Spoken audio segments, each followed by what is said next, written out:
Haribo. Haribo. Jayom Vishnupad Paramahamsa Pravajakachari Drsya Krsna Jagat Guru Saraswarupananda Prabhupada Ki Jai.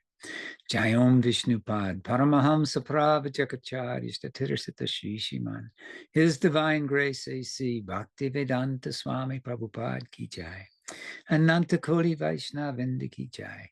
Namacharya Haridas Thakur Ki Jai. Prem Shri Goho Shri Krishna Chaitanya Prabhu Nityananda Shri Advaita Gadadhar Shri Vasari Gaur Bhaktivinoda Ki Jai. Shri Shri Radha Krishna Gopa Gopinath Shama Kunda Radha Kunda Giri Govardhan Ki Jai. Vrindavan Dham Ki Jai. Mayapur Dham Ki Jai. Jagannath Puri Dham Ki Jai. Jamuna Mai Ki Jai. Ganges Mai Ki Jai. Srimati Tulsi Devi Ki Jai. Nitai Gaur's World Mission Ki Jai. All glories to the assembled devotees. All glories to the assembled devotees. All glories to the assembled devotees. All glories to Shishi Guru and Gauranga, Gaur Premananda, Hari Bol. Namo Vishnuvadaya, Krishna Vishnaye, Saraswati Ananda. Namaste.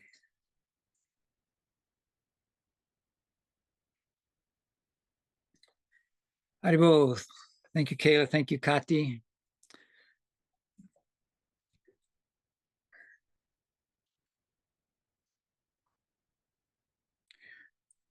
Om Jnanatimarandasya Jananjana Shalakaya Chakshulunmilitam Jena Tajmai Shri Gurave Namaha Shri Chaitanya Manobishtam Stapitam Jena Bhutale Swayam Rupa Karamaya Dadati Swapadantikam.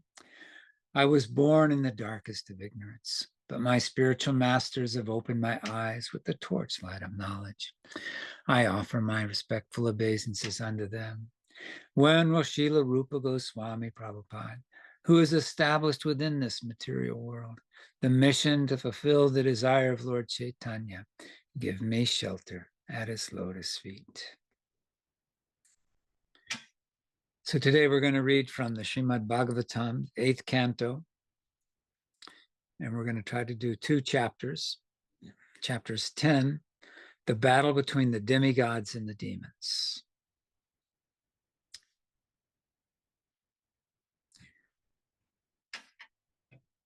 Sukadeva Goswami said, O king, the demons and daityas all engaged with full attention and effort in churning the ocean, but because they were not devotees of Vasudeva, the Supreme Personality of Godhead Krishna, they were not able to drink the nectar. O king, after the Supreme Personality of Godhead had brought to completion the affairs of churning the ocean and feeding the nectar to the demigods, who are his dear devotees, he left the presence of them all and was carried by Garuda to his own abode. Seeing the victory of the demigods, the demons became intolerant of their superior opulence. Thus, they began to march toward the demigods with raised weapons.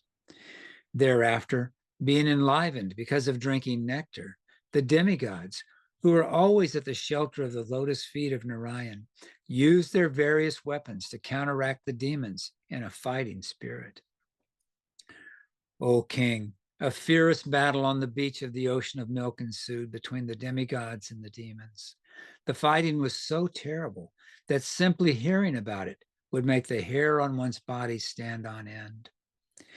Both parties in that fight were extremely angry at heart, and in enmity, they beat one another with swords, arrows, and varieties of other weapons.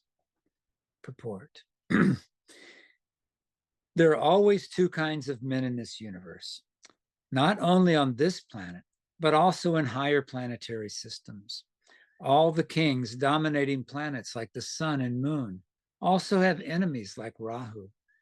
It is because of occasional attacks upon the sun and moon by Rahu that eclipses take place.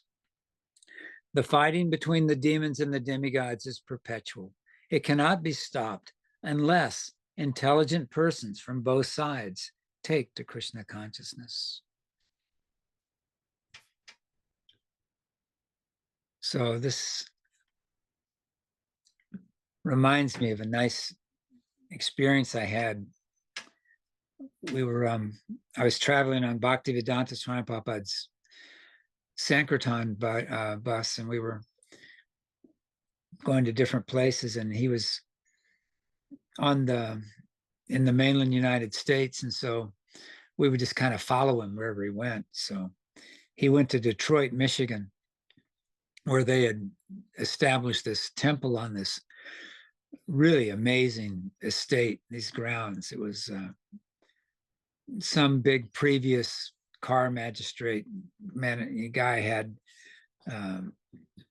lost his wealth or whatever, and had sold this mansion off, and it was right on the river and had a boathouse and this big mansion. And so Bhaktivedanta Swami Prabhupada's disciples were trying to negotiate the purchase of this property,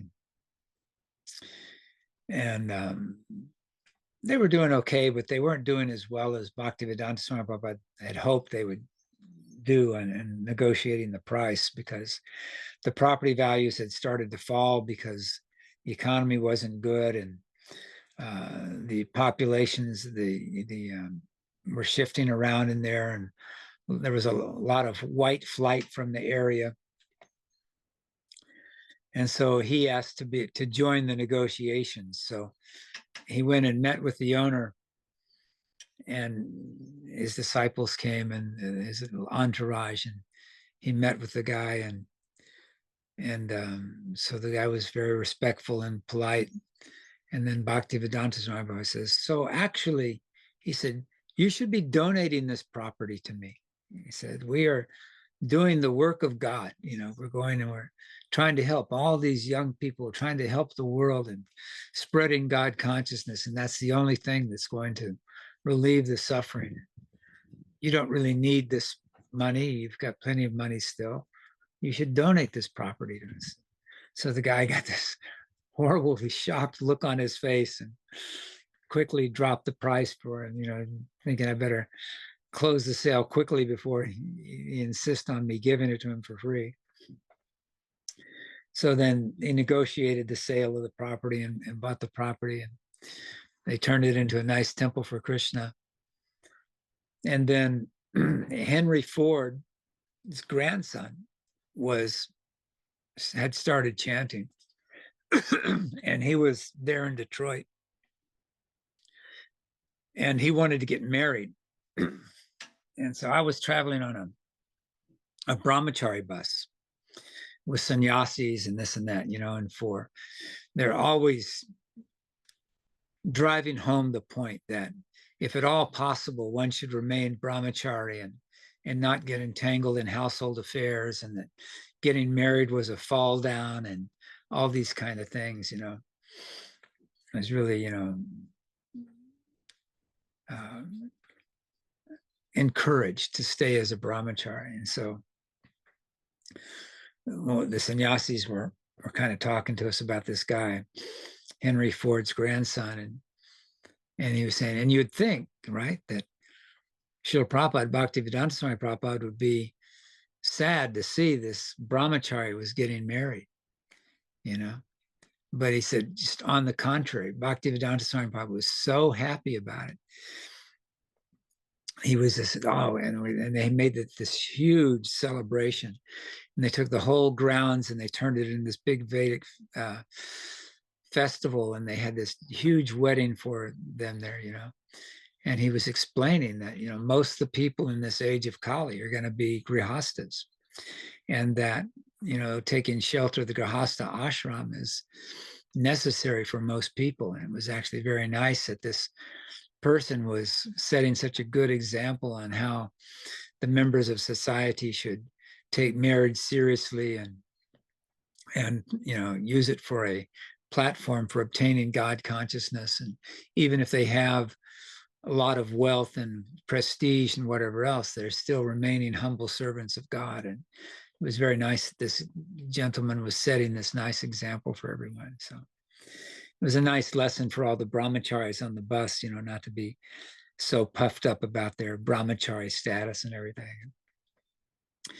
So then the next day he would go for a walk in the mornings, and so his disciples took him to Belle Isle. It's this little island park, and so we go hiking on this trail. I mean, and it's pretty rough there, right? It's just it's like very country, I guess, is the thing, you know.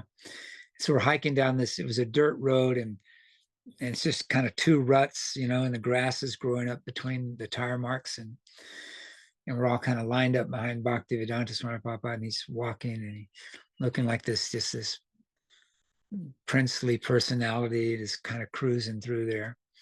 And then these two deer come out of the woods in front of us, and they stop and they look at Bhaktivedanta Swami Prabhupada for a while, then they run back off into the woods. And so one of his disciples asked Bhaktivedanta, how do you like this park, Srila Prabhupada? And he just kind of goes, huh. He says, this is not a park, this is a jungle, you know. So the guy was kind of sheepishly slunk back, you know. Then another disciple kind of came forward and says, Srila Prabhupada, I was reading that the demigods aren't pure devotees. And Bhaktivedanta Swami said, yes, that is correct. And he said, but even Lord Brahma?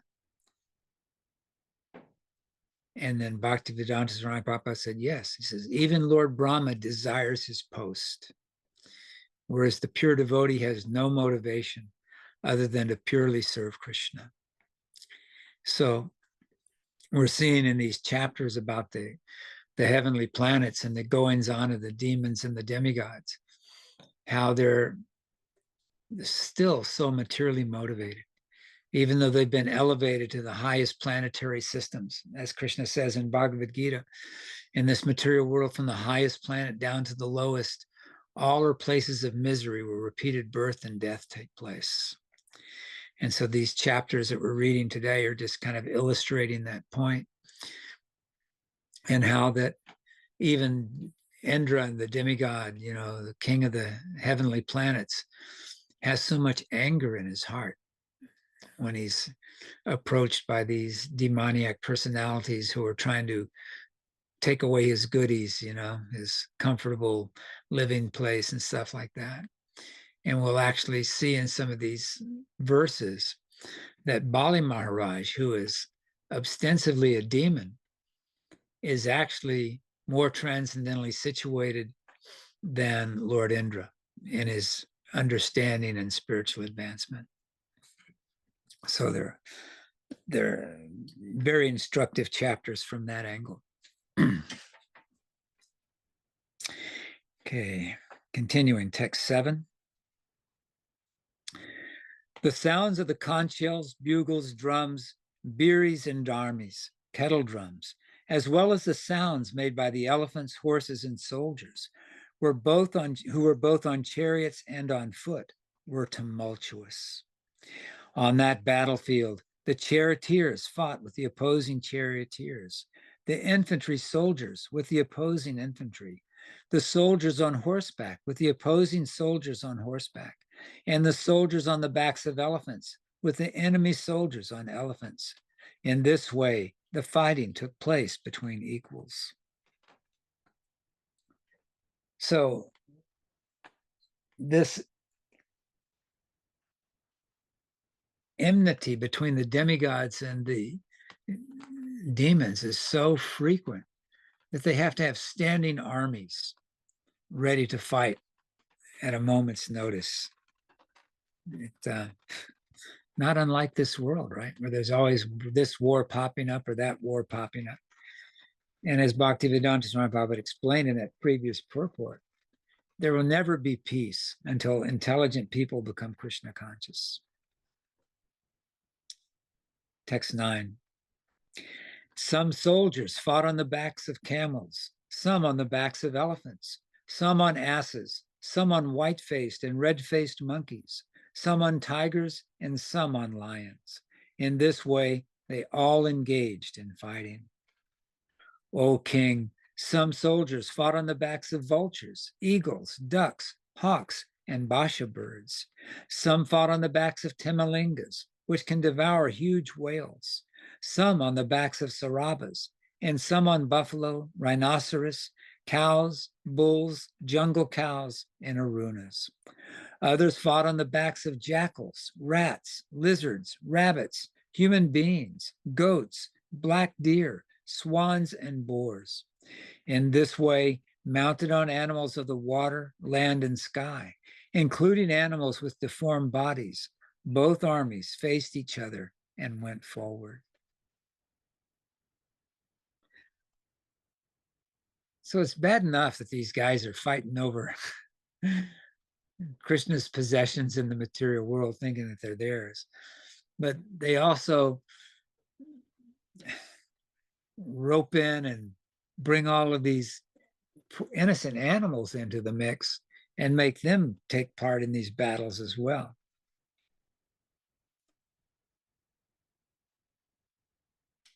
Continuing. O king, O descendant of Maharaj Pandu, the soldiers of both the demigods and demons were decorated by canopies, colorful flags, and umbrellas with handles made of valuable jewels and pearls. They were further decorated by fans made of peacock feathers and by other fans also. The soldiers, their upper and lower garments waving in the breeze, naturally looked very beautiful. And in the light of the glittering sunshine, their shields, ornaments, and sharp, clean weapons appeared dazzling. Thus, the ranks of the soldiers seemed like two oceans with bands of aquatics. So, what I found most interesting about this description is the honor with which this battle is engaged. You know, nowadays it's all about fighting from afar using, you know, whatever you've got, whether it's drones or missiles or rockets or, you know, all this kind of stuff. And just kind of hiding in safe places and bombarding. And it's usually the innocent citizens that get hurt the most in these modern day battles. And the soldiers that are taking place are heavily armored and they're wearing camouflage and this and that. And they're fighting in the towns and the villages and, you know, just causing so much havoc.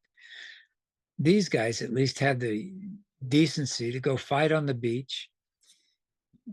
And even though they're engaging the service of some of these otherwise innocent personalities, they're doing it with great honor because they realize that if one is in the Kshatriya, one's in the body of a Kshatriya, and he's fighting for a good cause, then even if he dies in the battle, he's going to be promoted either to a higher position or possibly even to the Vaikuntha planets.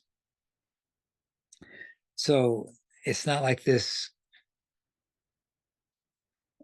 thing that they're cowardly or they're ashamed of it or whatever, you know. They're there in their best garments and this and that, and they're all dressed up and they're making a real time of it. Continuing.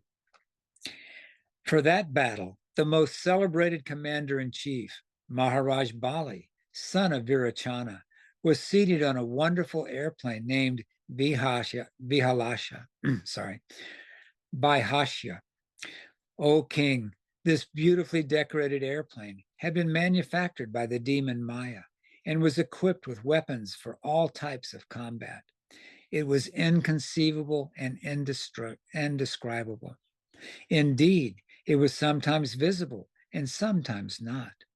Seated on this airplane under a beautiful protective umbrella and being fanned by the best of chamras, Maharaj Bali, surrounded by his captains and commanders, appeared just like the moon rising in the evening, illuminating all directions. Real quickly, reminds me of a nice story that Acharya Das related when he was in India with Bhaktivedanta Swami Prabhupada, and our Srila Prabhupada came over, and Bhaktivedanta Swami Prabhupada was having him speak in the evenings. And he had already spoken in a couple of nights in a row, and Bhaktivedanta asked him to speak again. And so some of his godbrothers feeling a bit envious, approached Bhaktivedanta Swami Prabhupada and said, Srila Prabhupada, does Siddha have to speak again? He said, he's already spoken a few times, and there's so many other disciples that are here that are qualified to speak. And Bhaktivedanta Swami Prabhupada said, yes, there are many stars in the sky, but there's only one moon. And I was reminded that because this morning, over here on the Big Island where I am, it's very rural and very dark. And we had an exceptionally clear night sky. I mean, it was just, it was incredible how many stars were visible in the sky at 4:00 this morning. And so I'm out here on the deck doing my japa. And then slowly I start to see a little bit of light on the horizon. And this beautiful little crescent post-Ekadasi moon slowly rose out of the ocean and came up. And as beautiful as the night sky had been up until that point, the moon just stole the whole show. Even though it's just this tiny little crescent moon, hidden, 80-90% of the moon was hidden. Still, it just stole the whole show and was so gorgeous and beautiful. So it just reminded me of that wonderful analogy Bhaktivedanta Swami Prabhupada made of Srila Prabhupada's lectures in regard to some of his other god brothers.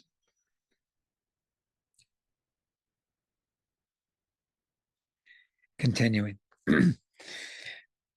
Surrounding Maharaj Bali on all sides were the commanders and captains of the demons, sitting on their respective chariots.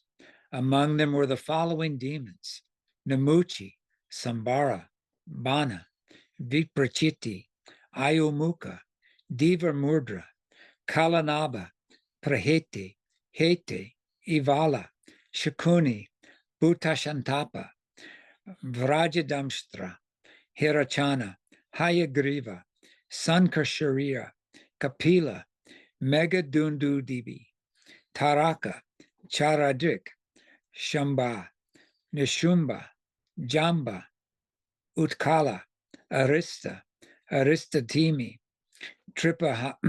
Tripuradipa, Maya, the sons of Paloma, the Kalayas, and Nichitka, Nivatakchaka, that's a hard one to say, Nivatakavaka, there we go.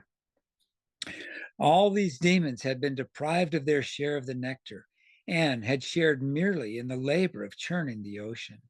Now they fought against the demigods, and to encourage their armies, they made a tumultuous sound like the roaring of lions and blew loudly on conch shells. Balabet, Lord Indra, upon seeing the situation of his ferocious rivals, became extremely angry. Now, you may remember from the previous chapters that even though the demigods and demons working together by using Vashuki as a churning rope and Mandara Mountain as the churning rod on the back of Kurma, they weren't able to produce the nectar on their own. It wasn't until Lord Vishnu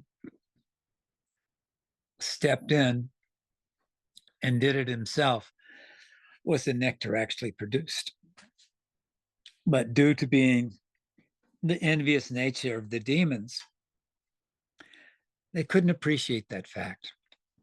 They're thinking, we worked so hard to produce that nectar. They were unsuccessful. First, they couldn't even get the mountain Mandara to the ocean of milk. Then when they put it in the ocean and tried to churn it, it started to sink. And Vishnu had to come bring it up and hold it up in the incarnation of Kurma. Then when they started churning, they ran out of energy, and then Vishnu had to come in and finish it off. But yet, even though they were so dependent on Krishna for everything, through every stage of the whole thing, they're still under the impression that I deserved that nectar and we got cheated, and therefore we're pissed off and we're going to do something about it, and we're going to go get those demigods because we're going to show Vishnu that he can't treat us like that, because we're going to kick butt here.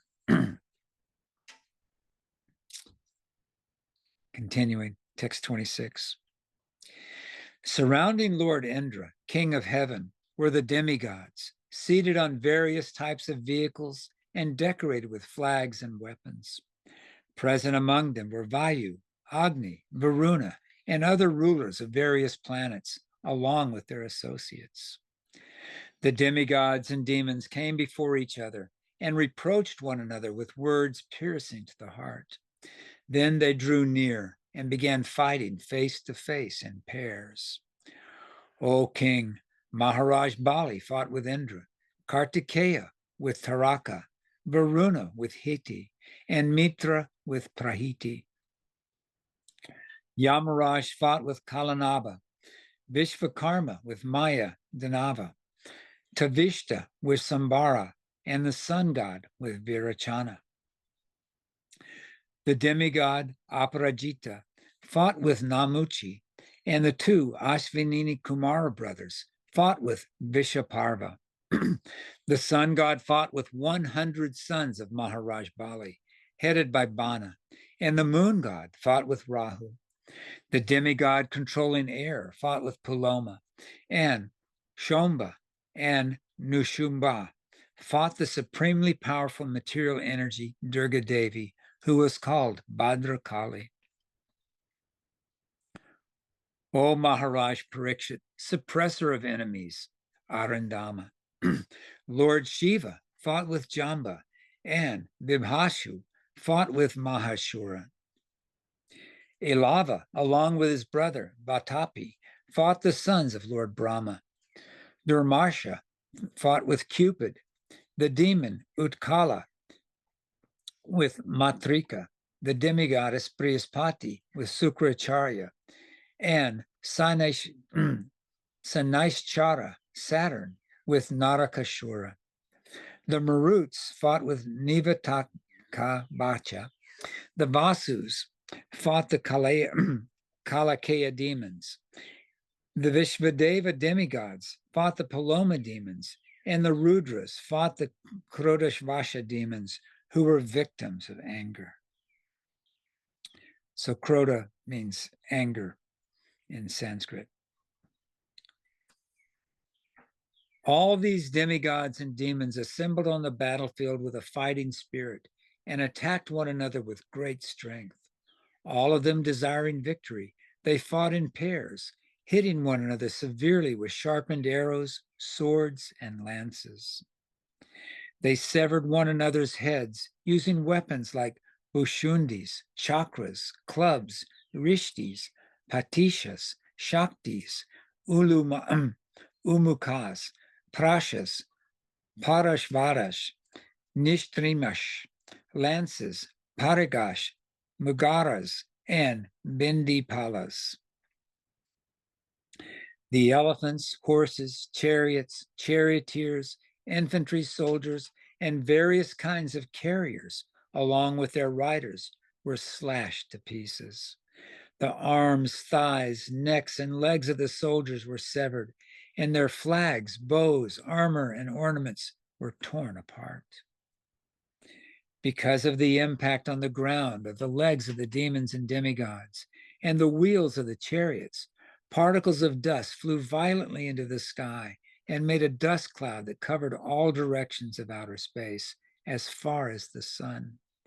But when the particles of dust were followed by drops of blood being sprinkled all over space, the dust cloud could no longer float in the sky. Purport by Bhaktivedanta Swami. The cloud of dust covered the entire horizon, but when drops of blood sprayed up as far as the sun, the dust cloud could no longer float in the sky. A point to be observed here is that although the blood is stated to have reached the sun, it is not said to have reached the moon. Apparently, therefore, as stated elsewhere in the Śrīmad Bhāgavatam, the sun, not the moon, is the planet nearest the earth. We have already discussed this point in many places. The sun is first, then the moon, then Mars, Jupiter, and so on. The sun is supposed to be 93 million miles above the surface of the earth. And from the Śrīmad Bhāgavatam, we understand that the moon is 1 1,600,000 miles above the sun. Therefore, the distance between the Earth and the moon would be about 95 million miles. So, if a space capsule were traveling at the speed of 18,000 miles per hour, how could it reach the moon in 4 days?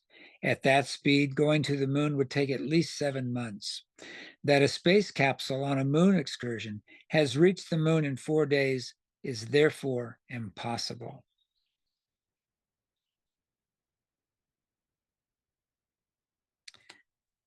"39. In the course of the battle, the warfield became strewn with the severed heads of heroes, their eyes still staring and their teeth still pressed against their lips in anger. Helmets and earrings were scattered from these severed heads. Similarly, many arms decorated with ornaments and clutching various weapons were strewn here and there, as were many legs and thighs, which resembled the trunks of elephants. Many headless trunks were generated on that battlefield, with weapons in their arms. Those ghostly trunks, which could see with the eyes in the fallen heads, attacked the enemy's soldiers." Purport. It appears that the heroes who died on the battlefield immediately became ghosts, and although their heads had been severed from their bodies, new trunks were generated. And these new trunks, seen with the eyes in the severed heads, began to attack the enemy. In other words, many ghosts were generated to join the fight, and thus new trunks appeared on the battlefield. So all of these apocalypse and apocalyptic movies that you see nowadays, and they've got the zombies and all these guys, these are all not necessarily just made up. These are coming from the accounts and the things that actually happened in the past, and also from what's been recorded in the scriptures. And it's there, buried in the consciousness of these guys that write these stories. They think they're just making all this stuff fresh, but no, these things have some basis in reality. 41. Maharaj Bali then attacked Indra with 10 arrows and attacked Airavata, Indra's carrier elephant, with 3 arrows. With 4 arrows, he attacked the 4 horsemen guarding Airavata's legs, and with 1 arrow, he attacked the driver of the elephant. Purport. The word Vahan refers to the soldiers on horseback who protected the legs of the carrier elephants. According to the system of military arrangement, the legs of the elephant bearing the commander were also protected.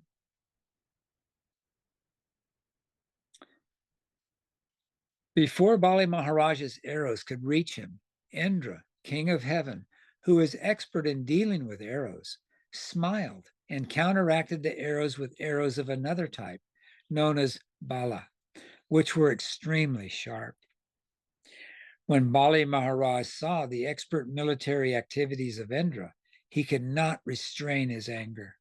Thus, he took up another weapon, known as Shakti, which blazed like a great firebrand. But Indra cut that weapon to pieces while it was still in Bali's hand. Thereafter, one by one, Bali Maharaj used a lance, prasha, tamara, rishtis, and other weapons. But whatever weapons he took up, Indra immediately cut them to pieces. My dear king, Bali Maharaj then disappeared and resorted to demoniac illusions.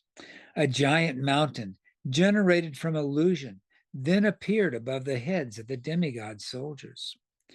From that mountain fell trees blazing in a forest fire. Chips of stone with sharp edges like picks also fell and smashed the heads of the demigod soldiers. Scorpions, large snakes, and many other poisonous animals, such as lions, tigers, boars, and great elephants, all began falling upon the demigod soldiers, crushing everything. O my king, many hundreds of male and female carnivorous demons, completely naked and carrying tridents in their hands, then appeared, crying the slogans, "Cut them to pieces, pierce them." Fierce clouds, harassed by strong winds, then appeared in the sky. Rumbling very gravely with the sound of thunder, they began to shower live coals. The great devastating fire created by Bali Maharaj began burning all the soldiers of the demigods. This fire, accompanied by blasting winds, seemed as terrible as the Shambhataka fire, which appears at the time of dissolution. So for those of you who got to see a little bit of those wildfires going on in Southern California, that's just nothing compared to what these guys were going through at that point. Thereafter, whirlpools and sea waves, agitated by fierce blast of wind, appeared everywhere before everyone's vision in a furious flood. While this magical atmosphere in the fight was being created by the invisible demons, who were expert in such illusions, the soldiers of the demigods became morose. O king, when the demigods can find no way to counteract the activities of the demons, they wholeheartedly meditated upon the Supreme Personality of Godhead, the creator of the universe, who then immediately appeared. So this is the difference between the demons and the demigods. When the demons found themselves losing the battle, they resorted to materialistic, illusory tricks to try to defeat their enemies. But when the demigods were confronted with a power that they couldn't defeat, they instead immediately took shelter of Krishna in the form of Lord Vishnu. And that's the difference between a demigod and a demon in a nutshell. The Supreme Personality of Godhead, whose eyes resemble the petals of a newly blossomed lotus, sat on the back of Garuda, spreading his lotus feet over Garuda's shoulders.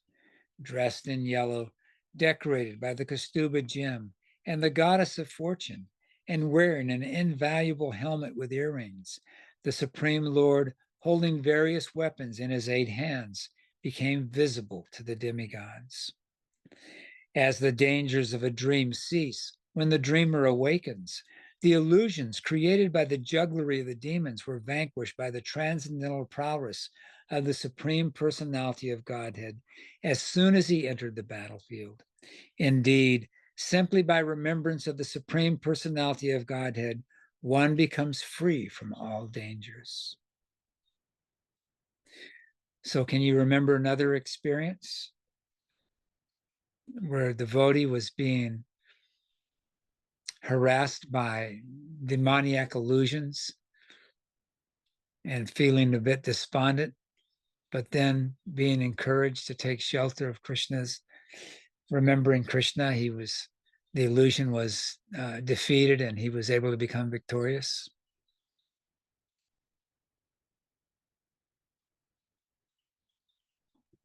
Arjuna?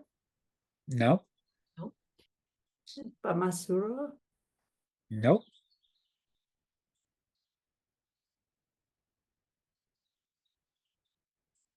Anyone else? It was Dhruva Maharaj. If you remember, when Dhruva Maharaj, after he went to the forest to meditate and Lord Krishna appeared to him, he felt very embarrassed because he'd come there seeking material benefits. And then when he saw Krishna, he just wanted to he just was overwhelmed with love and wanted to do nothing but serve Krishna. But because he had come there with all these material desires to have a kingdom greater than his grandfather, who is Lord Brahma, by the way, Lord Vishnu gave him all these benedictions, and gave him the Dhruva Loka, the planet. But he said, but first you got to rule the earth for 36,000 years. And so Bali Maharaj is thinking, okay, but he did it with a service attitude, so it wasn't a big deal to him. So he goes back, and when he's going back to take his position as the ruler, but in the meantime, his brother, remember his brother, the one that got to sit on the knee of his father, and his stepmother was so cruel to Dhruva. That's what instigated Dhruva Maharaj going to the forest, because he was so pissed off that his brother got to sit on his father's lap, but when he tried to climb up there, his stepmother said the only way you're going to get to sit on your father's lap is if you die praying to Krishna to take birth in my womb. And then once you've taken birth in my womb, then you'll get a chance to sit on your father's lap. And so he went to his mother and, complained. And his mother said, I'm sorry. She's right. Your father doesn't, care for me anymore. He's totally enamored by this other queen. And therefore, if you're going to find any help, you're going to have to go to the forest and seek out Vishnu, So then Dhruva comes, while Dhruva's gone in the forest, his brother goes out hunting and gets killed by the Yakshas. And when Dhruva finds out, and then his mother, a stepmother, hearing that when her son didn't come back, she went out to try to find him, and she also died. And so now Dhruva has lost not only his brother, but his stepmother. And he becomes very angry, and he decides to go out and punish the Yakshas.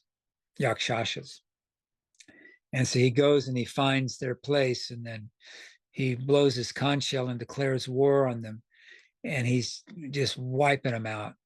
But then they do this same kind of thing because they're demoniac personalities with great mystic powers.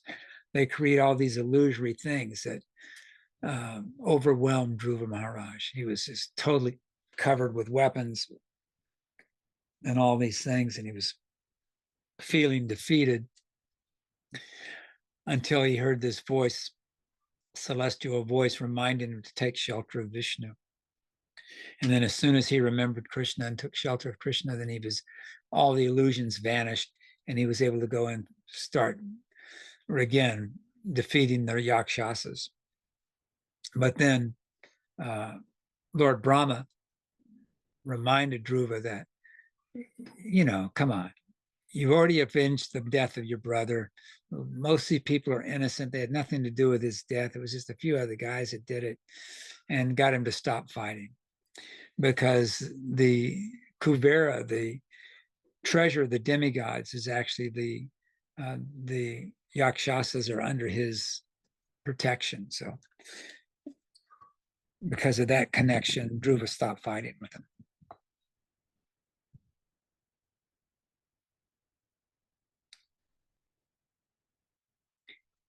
Okay, continuing 56.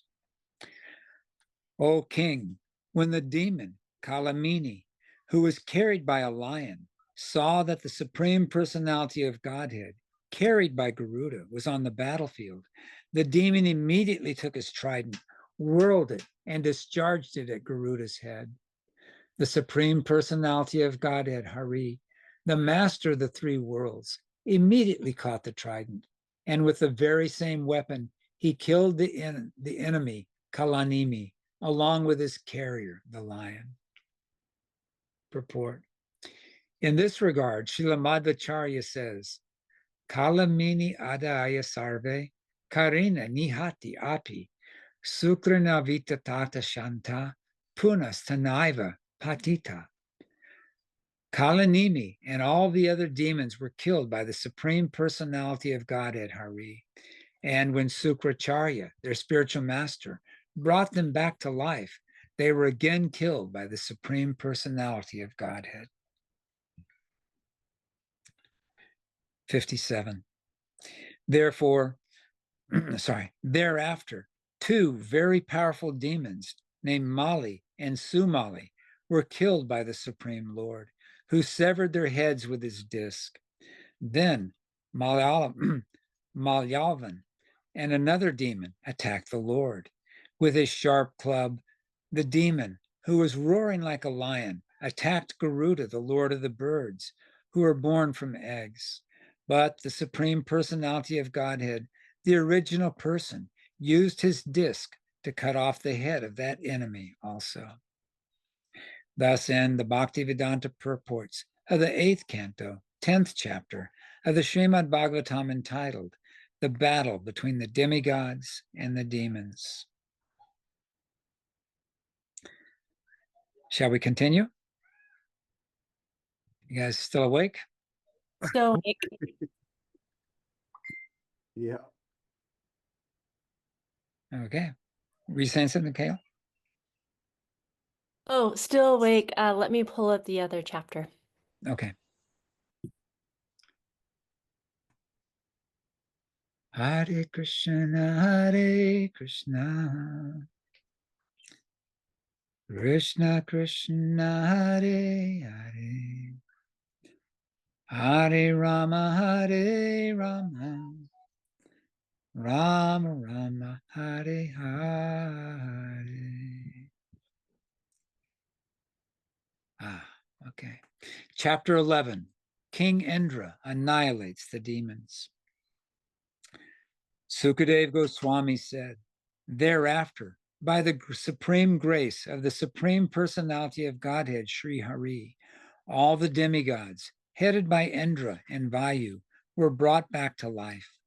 Being enlivened, the demigods began severely beating the very same demons who had defeated them before. When the most powerful Indra became angry and took his thunderbolt in hand to kill Maharaj Bali, the demons began lamenting, alas, alas. Somber and tolerant and well equipped with paraphernalia for fighting, Bali Maharaj moved before Indra on the great battlefield. King Indra, who always carries the thunderbolt in his hand, rebuked Bali Maharaj as follows. Indra said, "O rascal, as a cheater sometimes binds the eyes of a child and takes away his possessions, you are trying to defeat us by displays of some mystic power. Although you know that we are the masters of all such mystic powers.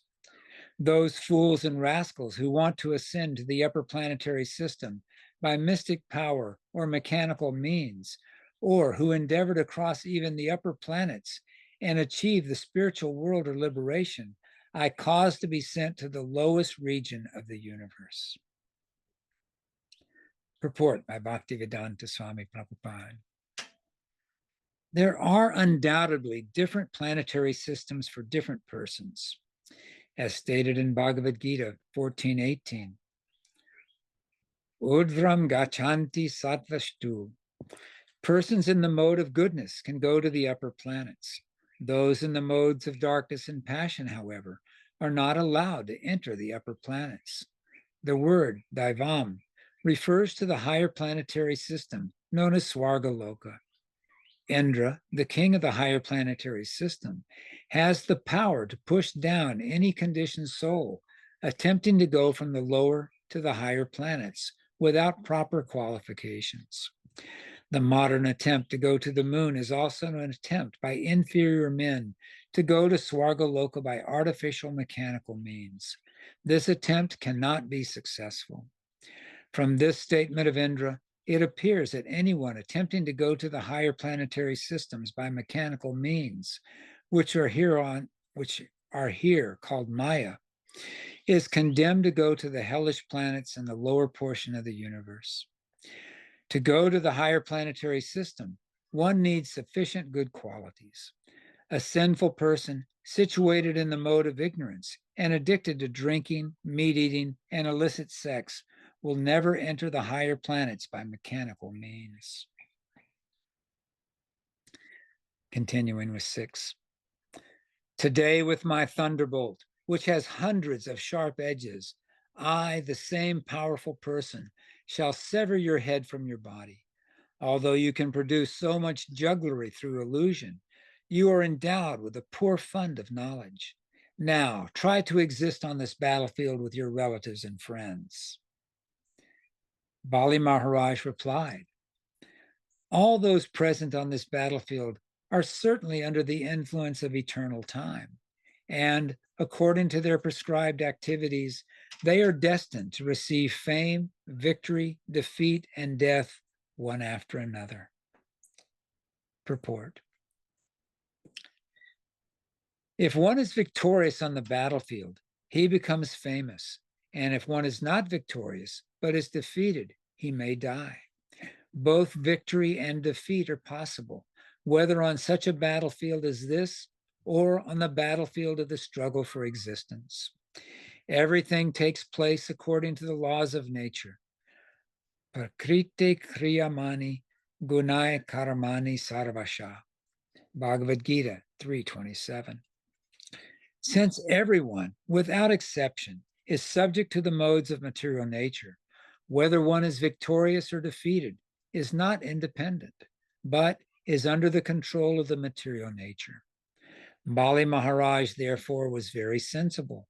He knew that the fighting was arranged by the eternal time, and that under time's influence, one must accept the results of one's own activities. Therefore, even though Indra threatened that he would now kill Bali Maharaj by releasing the thunderbolt, Bali Maharaj was not at all afraid. This is the spirit of a Kshatriya. Yudhe chapi apalayam. Bhagavad Gita 18:43. A Kshatriya must be tolerant in all circumstances, especially on the battlefield. Thus, Bali Maharaj asserted that he was not at all afraid of death, although he was threatened by such a great personality as the King of Heaven.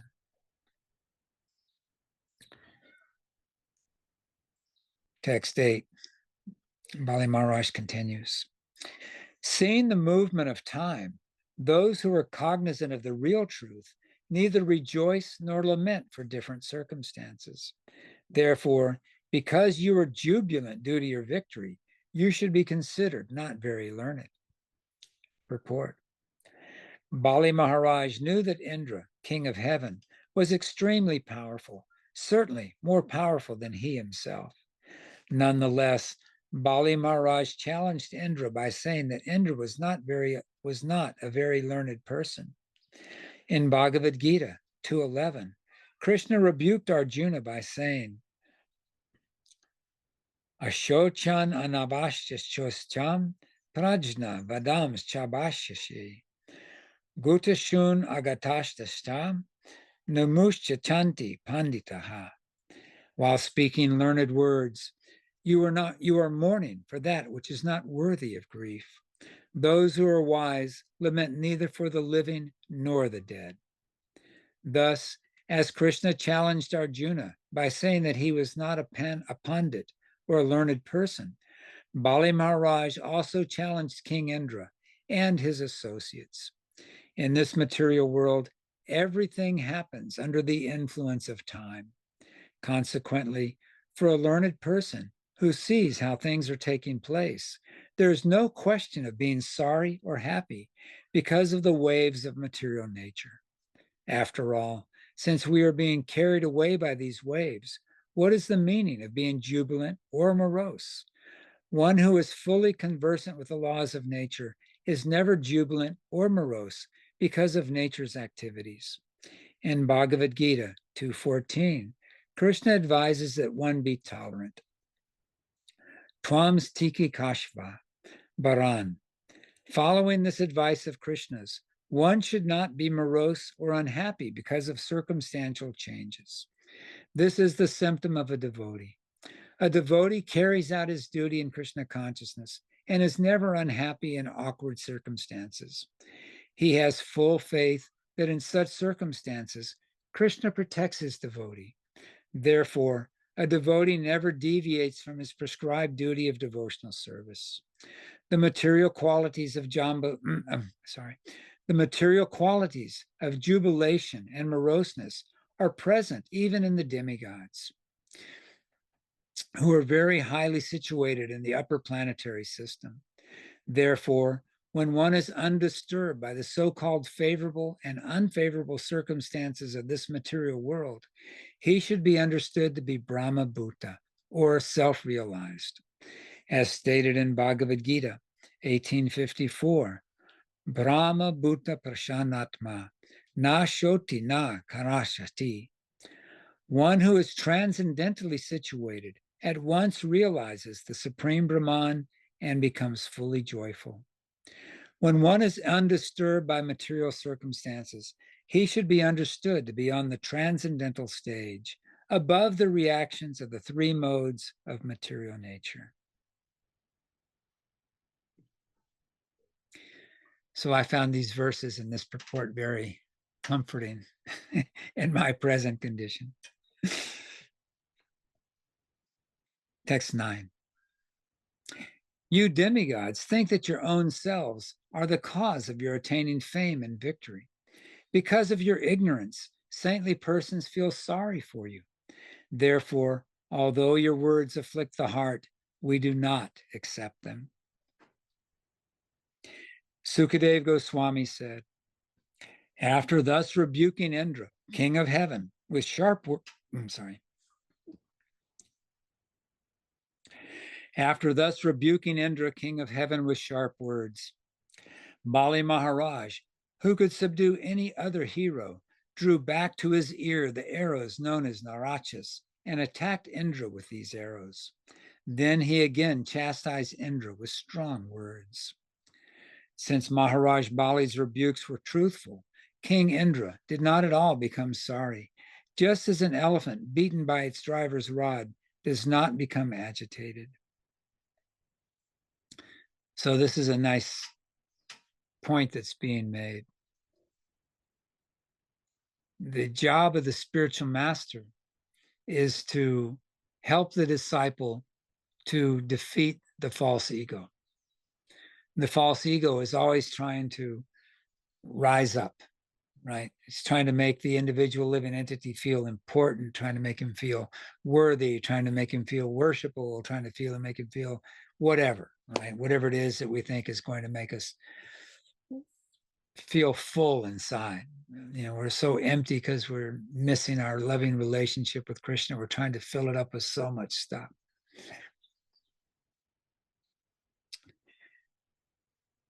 So the spiritual master comes, and it's his job to help the disciple to break down the false ego. And so the spiritual master chastises the disciple. Even if the spiritual master can't find any fault with the disciple, he makes something up, right? Because that's his job. That's his loving exchange with the disciple, is to help the disciple break down the false ego. And so the proper disciple, when he's chastised by the spiritual master, he must immediately understand, yes, this is true. Even if the false ego is rearing its ugly head and screaming, no, you don't understand. That's not what I was doing. I was actually trying to do this, or I was actually thinking this. You don't understand. You misunderstand me. No. The spiritual master's understanding is perfect. He's hearing the Lord in the heart, and he's giving direction of what you need at that particular time and place. And so the proper disciple, he accepts the chastisement of the spiritual master, not in an angry mood, but in a grateful mood, feeling very grateful for that opportunity to surrender and to wage war on the false ego, which is keeping him from his loving and relationships with Krishna. So when Indra was chastised by Bali Maharaj for taking false shelter in the jubilation he felt from his victory, then Indra didn't get angry. He had enough self-realization that, yes, he's speaking the truth. Krishna is speaking through Bali Maharaj and giving me good advice, and I'll accept it.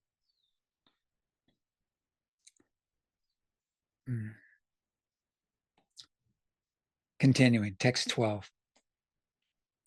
When Indra, the defeater of enemies, released his infallible thunderbolt scepter at Bali Maharaj with the desire to kill him, Bali Maharaj indeed fell to the ground with his airplane, like a mountain with its wings cut off. Purport. In many descriptions in Vedic literature, it is found that the mountains also fly in the sky with wings. When such mountains are dead, they fall to the ground, where they stay as very large dead bodies. 13. When the demon Jambasura saw that his friend Bali had fallen, He appeared before Indra, the enemy, just to serve Bali Maharaj with friendly behavior. The greatly powerful Jambasura, carried by a lion, approached Indra and forcefully struck him on the shoulder with his club. He also struck Indra's elephant. Being beaten by Jambasura's club, Indra's elephant was confused and aggrieved. Thus it touched its knees to the ground and fell unconscious. Thereafter, Matali, Indra's chariot driver, brought Indra's chariot, which was drawn by 1,000 horses. Indra then left his elephant and got onto the chariot.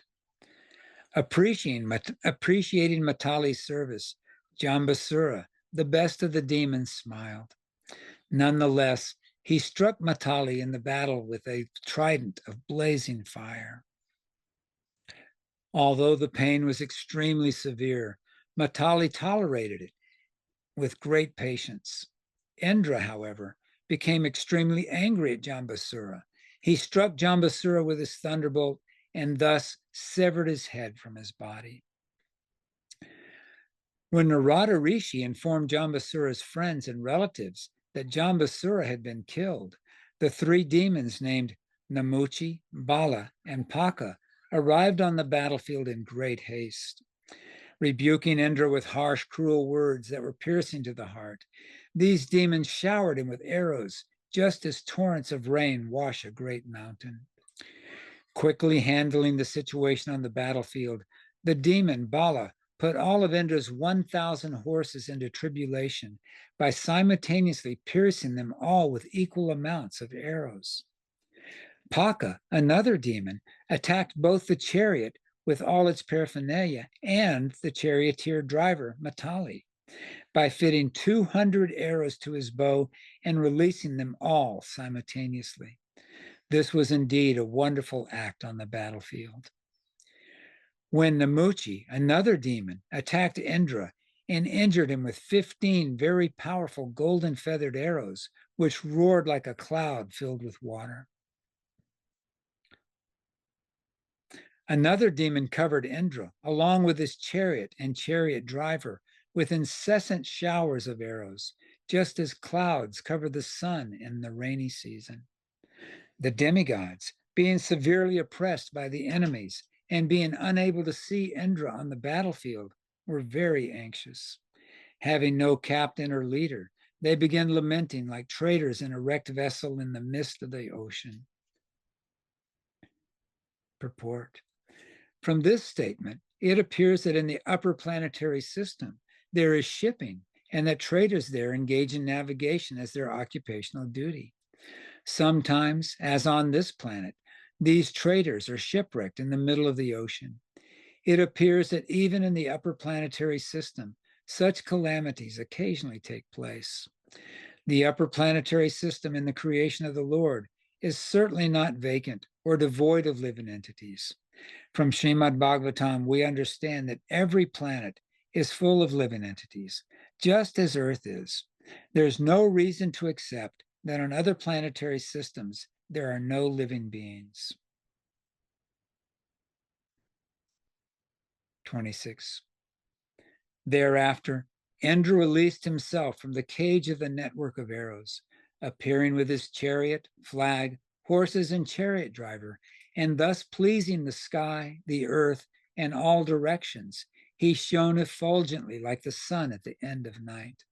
Indra was bright and beautiful in the vision of everyone.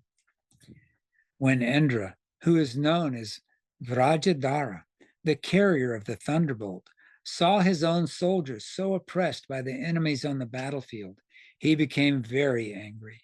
Thus, he took up his thunderbolt to kill the enemies. O King Parikshit, King Indra used his thunderbolt to cut off the heads of both Bala and Paka in the presence of all their relatives and followers. In this way, he created a very fearful atmosphere on the battlefield. O King, when Namuchi, another demon, saw the killing of both Bala and Paka, he was full of grief and lamentation. Thus, he angrily made an attempt to kill Indra. Being angry and roaring like a lion, the demon Namuchi took up a steel spear, which was bound with bells and decorated with ornaments of gold. He loudly cried, "Now you are killed." Thus, coming before Indra to kill him, Namichi released his weapon. O king, when Indra, the king of heaven, saw this very powerful spear falling toward the ground like a blazing meteor, he immediately cut it to pieces with his arrows. Then, being very angry, he struck Namichi's shoulder with his thunderbolt to cut off Namichi's head. Although King Indra hurled his thunderbolt at Namichi with great force, it could not even pierce his skin. It is very wonderful that the famed thunderbolt that had pierced the body of Vritrasura could not even slightly injure the skin of Namichi's neck. When Indra saw the thunderbolt return from the enemy, he was very much afraid. He began to wonder whether this had happened because of some miraculous superior power. Indra thought, formerly, when many mountains flying in the sky with wings would fall to the ground and kill people, I cut their wings with this same thunderbolt. Vritrasura was the essence of the austerities undergone by Twasta, yet the thunderbolt killed him. Indeed, not only he, but also many other stalwart heroes whose very skin could not be injured even by all kinds of weapons were killed by the same thunderbolt. But now, although the same thunderbolt has been released against a less important demon, it has been ineffectual. Therefore, although it was as good as a Brahmastra, it has now become useless, like an ordinary rod. I shall therefore hold it no longer. Sukadeva Goswami continued.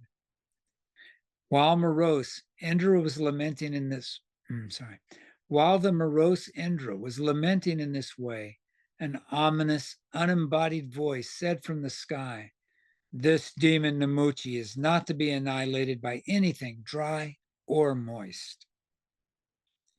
The voice also said, "O Indra, because I have given this demon the benediction that he will never be killed by any weapon that is dry or moist, you have to think of another way to kill him." After hearing the ominous voice, Indra, with great attention, began to meditate on how to kill the demon. He then saw that foam would be the means, for it is neither moist nor dry. Thus Indra, king of heaven, severed Namichi's head with the weapon of foam, which was neither dry nor moist. Then all the sages satisfied Indra, the exalted personality, by showering flowers and garlands upon him, almost covering him. Purport. In this regard, the Shruti mantras say, "Apam fema Namichi sira Indro dratit."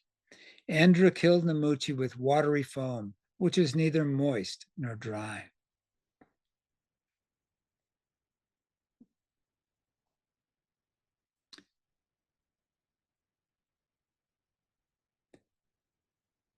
Vishvavasu and Paravashu, the two chiefs of the Gandharvas, sang in great happiness.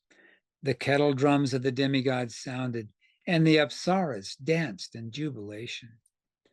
Vayu, Agni, Varuna, and other demigods began killing the demons who opposed them, just as lions killed deer in a forest. O king, when Lord Brahma saw the imminent total annihilation of the demons, he sent a message with Narada, who went before the demigods to make them stop fighting. The great sage Narada said, "All of you demigods are protected by the arms of Narayan, the supreme personality of Godhead. And by his grace, you have gotten the nectar.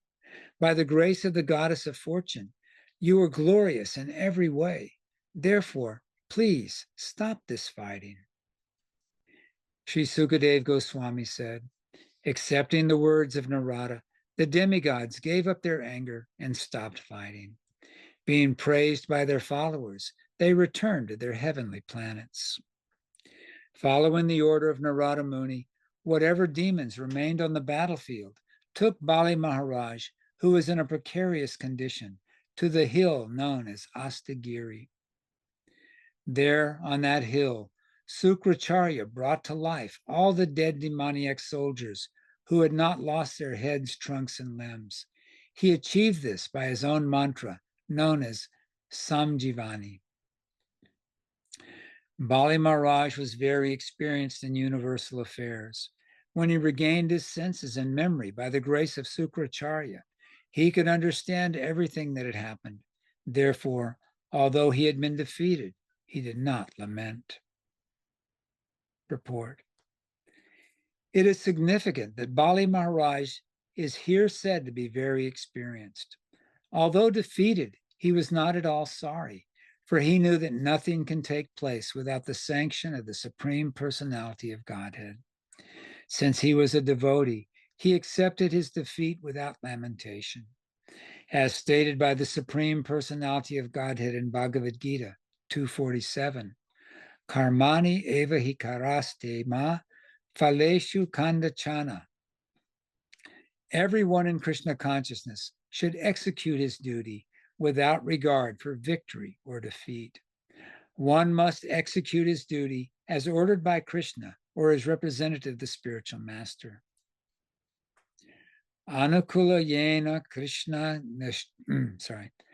Anukulayena Krishna Nushalana Bhaktir Uttama. In first-class devotional service, one always abides by the orders and will of Krishna.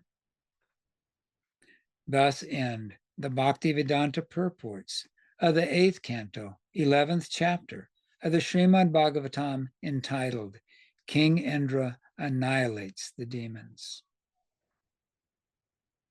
Haribo, namaste.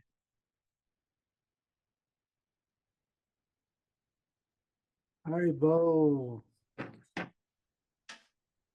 So we had enough battles for a while? I've never been much of a Kshatriya, I'm afraid. I don't take much interest in the battles, but I'm sure for Maharaj Parikshit, it was quite something to hear.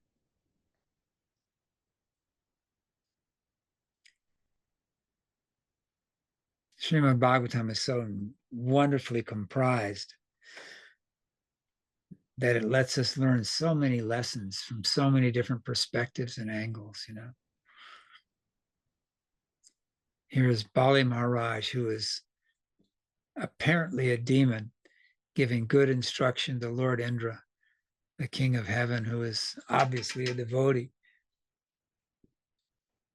It just goes to show that we have to be very careful who we think we can judge with our material mind and our false ego, our intelligence. We have very limited senses and very limited intelligence and very limited perception of things. And so it's Lord Chaitanya's advice that we offer all respect to others, never expecting any respect in return. And in such a state of mind, one can chant the holy name constantly.